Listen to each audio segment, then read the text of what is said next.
everyone. Welcome to the Horror Room. I'm Travis Bruce, and today we're doing another indie horror spotlight. Today, I have coming from Maryland.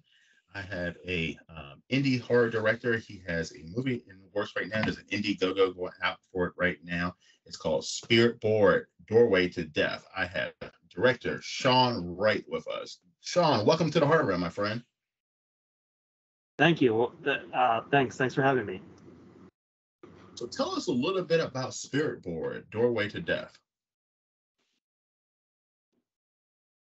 So Spirit Board is going to be a supernatural slasher film. It's about a group of friends who play with a spirit board. They accidentally summon the spirit of a long dead serial killer. He comes back and he hunts them down one by one. It's a full-length version of my short film of the same name. This is the second short film I did. I'm currently funding an Indiegogo, so I can get this Splatterfest made. I intend to have it gory, magical effects. If you love old school horror from the '80s, if you love Italian Rally, Awesome. So, Sean, what got you into wanting to make horror? So, I've been a fan of horror most of my life, and I was sort of the job, and I was like, and making a movie is also something I've thought about doing, making movies. So I just sort of one day I was like, I'm tired of the daily grind. Not that I don't have to still do the daily grind, but I just got tired of not, just thinking it, and I just decided to do it. I got some friends together. We put together a short film. It was Night of the Axe, the short film. So we basically just put that together. Just sort of what I'm doing, and it turned out pretty good. The short film Night of the Axe. So then I just stuck with it. I was gonna do another. My first feature was gonna be a zombie movie, but unfortunately, that would have been just too much budget-wise. It's no way I could have done it. So I decided to do Night of the Axe, the feature film, as my first feature. Between that, I did Spirit Board, the short, as well. So, my first feature is Night of the Axe, which is an old school slasher film. That's on Tubi right now. Nice. Now, do you shoot all of your films in Maryland? So far, yeah, I've shot everything in Maryland. So far, I did do a scene in West Virginia for Night of the Axe. I went to an actor's house and we shot his parts there. But I'm probably going to shoot a lot in Pennsylvania for Spirit Board, just because a lot of the cast from there, and it's right over the line. Yeah, somewhere right over the line. And that's one of the great parts about Maryland. Like, you're so close to so many other states. I live in Baltimore, and yeah, you're 45 minutes away from Delaware. Yeah, You're near Philly, all parts of Pennsylvania, Virginia, DC. I mean, it's pretty amazing. Yeah, it's great. It's a pretty good location because, like you said, it's pretty central to the area, so I can work with people from even as far as Ohio. I could probably work with someone, Yeah, I actually, Pittsburgh is like 4 hours away. That was a nice little drive I took one day. Me and my wife, we went up to a horror convention up there. I was actually one out of guest. I was a vendor there. Oh, nice. Yeah. Yeah. So with the Indiegogo is out right now. What are some perks that you're offering? So I have, DVDs, Blu-rays, posters, that sort of stuff, of course. Special thank yous, that sort of thing. I also have a couple fun ones, like you can get your voice in the film. You could do like a ghostly whisper or a wail or something like that. There's to have your picture in the film. It could be like the background of a shot in like a framed portrait.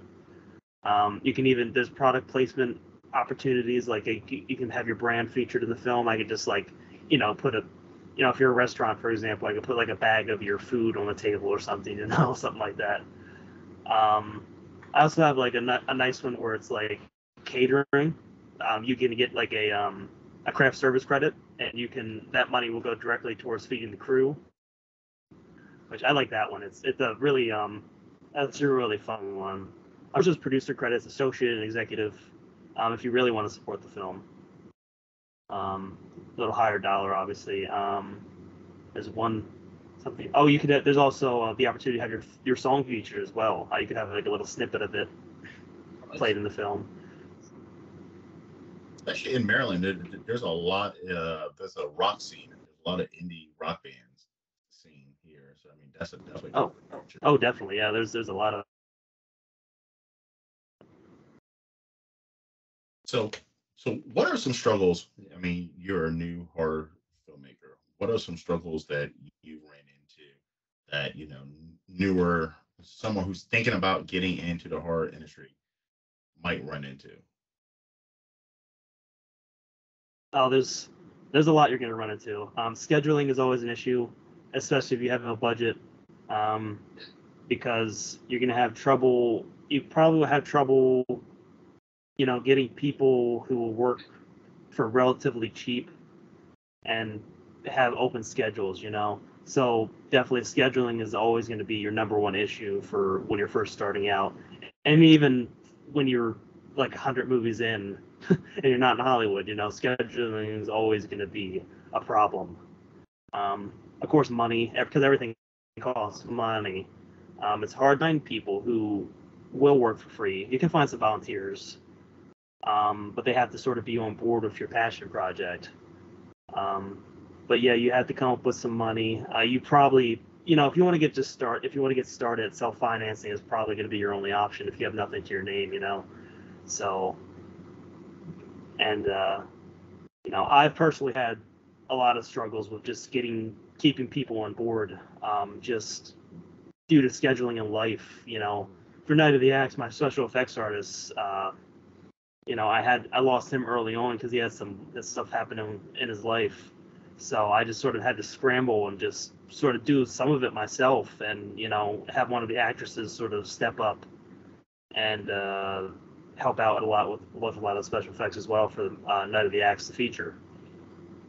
So there's a lot of challenges, but it's definitely rewarding when you actually get it out there and finished. Now, by being in the DMV, by the way, people, that means DC, Maryland, Virginia, because it's a little triangle. We're so close to each other. By being in the DMV, of course, Baltimore has MICA, which is one of the best acting schools in the country, as well as you also got American University, which is in DC, one of the best filmmaking schools. Do you use that to your advantage? That hasn't been to any advantage of me so far. I have mostly worked with people. For my first short films, I just worked with mostly people I knew, and for the first feature, I did get some actual actors, but I don't know if they necessarily worked with any of that. They were sort of self-taught. I think they were. They didn't really do much of that. And my current cast, I don't really did much with that. Had much formal training, and I actually am expanding a little bit. I'm having 2 people from North Carolina for the next films. Nice. Now, when it comes to indie horror, we got into the point now in the indie horror where anybody can make, not anybody, but you know what I mean. Do you think just because there's no gatekeeper, there's no filter anymore, that anybody who has an iPhone can make pretty much horror movie? Do you think that's dampening down or watering down the horror genre? So to a certain degree, yeah, it might be watering it down a little bit, but at the same time, it's so much more accessible now that it's so much easier to make any movie nowadays. Like you couldn't have done what I'm doing like 30, 40 years ago. Of course, there's bad stuff that comes out from the indie scene. It's clogging up Tubi a little bit, I'm sure, but at the same time, there's a lot of great stuff that no one would see otherwise, well, Tubi included. Right. Like hopefully you like my movie. That's on Tubi. I'm But gonna check yeah, it I out. mean, even Yeah. yeah, definitely. Hollywood's putting out crap too, so I mean, it doesn't matter if it's from an indie scene or from Hollywood. Like it's always been like that. It's definitely better to have to have these sort of independent voices to be able to make whatever they want because they will make stuff that Hollywood would never touch. You know what I mean? Now I have a question: is the pressure on you because there's been not a lot, but there's only been a handful of Maryland horror directors. Of course, the guys who make Blair Witch, and you also have John Waters, which some people consider some of his horror movies. I do as well. So, I mean, is there a little bit of pressure to be that standout indie horror filmmaker from Maryland? You also have Don Doler, a lot of budget stuff. Well, I think he's passed, but I think yeah, he is. Um, but yeah, I try not to think about it too much. If there's pressure on me, I don't feel it from that angle because I'm just trying to do what I do. I'm not setting out to be like the greatest Maryland filmmaker. I'm just trying to make movies that I enjoy, that I would enjoy watching, and I hope other people would enjoy them as well. That's sort of what the thing when I set out is I want to make movies that I want to watch. I'm not trying to sort of reinvent the wheel or anything like that. I'm just trying to put out some fun, sleazy, schlocky, gory stuff that people who have, people in the horror community will like. I think you don't get that sort of thing necessarily from the mainstream horror anymore, you know, and you really only get that from the indie scene. Have you noticed that in mainstream horror now, it seems like they don't show any tits and ass anymore? And and I've always Yeah, thought, that's kind of isn't that part of horror though? definitely. It definitely was anyway. Yeah, Not but necessarily anymore. I think I think I think everything's sort of been sensitized more yeah, nowadays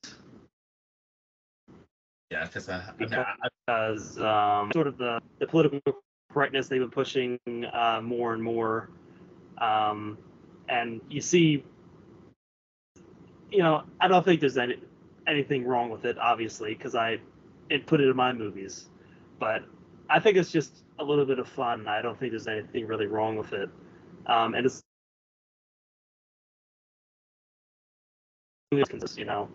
just if you don't like it, don't watch it. You know what I mean?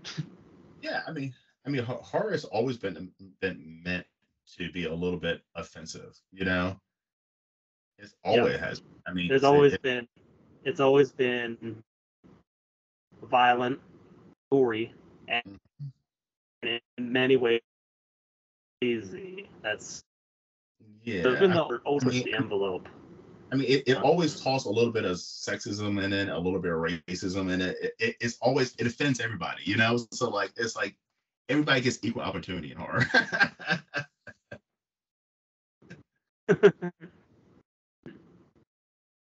All right, so I'm gonna get to the fun part of the interview. I'm gonna ask you three random horror questions. Are you ready? All right. Yep. All right. All right. The first one, your last horror movie, the one that's streaming on Tubi. Oh, sorry. Hang on. What were you saying? I can. You went out Hear me? there. Okay. So your last horror movie that's streaming on Tubi, right? Yeah, I can hear you. Yes. Okay. If you had let's say if somebody would have tossed $100,000 onto that budget, what's one thing that you would? But let's say you're going to spend on one thing. What's one thing that you would have added to that movie? I would have gotten much higher quality special effects. I thought that like I mentioned, the effects artist that I had, he dropped out on me due to his personal issues, and I sort of had to make do with what I had. So definitely, I would put a lot more money resources into that, and more time for sure. Because I definitely think the gore special effects fell much shorter than what I would have wanted for the film. But hopefully my next film will make up for it. Because I have a great effects artist for my next film, Joe Lascola, and I'm very happy to be working with him. All right. Ready for question number 2?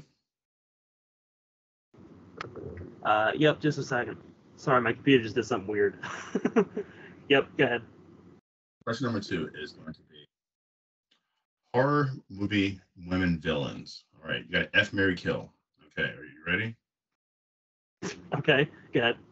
I'll give you Sil from Species. Sil from Species. I'm going to give you Pinhead from the new Hellraiser movie, the reboot or whatever it was. Right. Third one I'm going to give is Pearl from the X trilogy.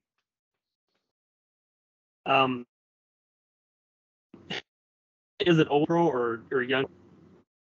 Young Pearl, Crazy Pearl, yes.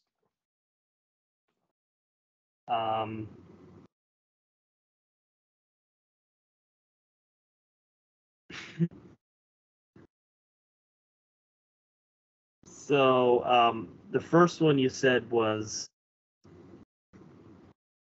from Species? From Species. Yes. Okay.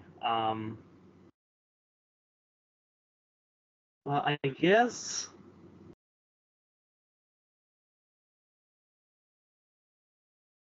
I'd marry her. Very so. F Pearl, and I guess I'd kill Pinhead. I don't know. I haven't actually seen the newest Pinhead. The newest Hellraiser. Was it any good? It was pretty good. I'll put it in my top 3 Hellraiser movies. Definitely it's in the top 3. I mean, there was really? shitty ones in that series, but it's pretty good. I mean, I listen. Oh.